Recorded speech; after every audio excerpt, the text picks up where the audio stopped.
In the meantime, we're learning more tonight about how emergency responders here in the Ocean State are preparing for possible Ebola cases. Eyewitness News reporter Jared Kleiner continues our in-depth coverage tonight, live from the Providence Mobile Newsroom.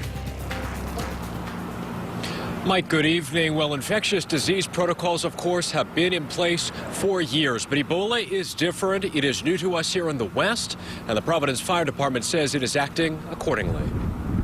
Providence Fire's Assistant Chief for Operations Daniel Crowley admits Ebola wasn't in the training manual when he was coming up. It's just another curveball that's been thrown at us. Providence Fire personnel met Wednesday to ensure long-standing hazmat protocols are current for what Crowley calls the emerging threat.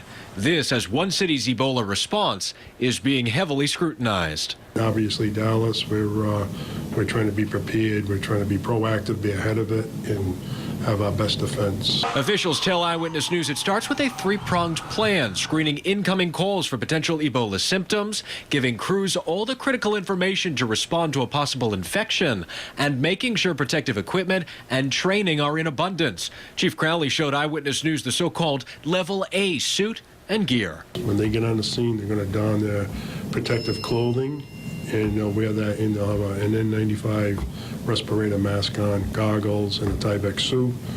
They'll transport the patient to the Rhode Island hospital. There'll be pre-notification to the hospital that we're coming in. The rescue would then be immediately decontaminated, and all rescues now have plastic sheeting on board to protect surfaces. Our primary concern is our people, protecting them, preventing them from getting this, and delivering the best EMS care that we can. And what's interesting is today's hazmat situation at the U.S. Attorney's Office downtown, which you'll hear about in tonight's broadcast, called for crews to wear Level B suits, which are actually a tier below what would be required in an Ebola scenario. Live with the Providence Mobile Newsroom tonight, I'm Jared Kleiner, Eyewitness News.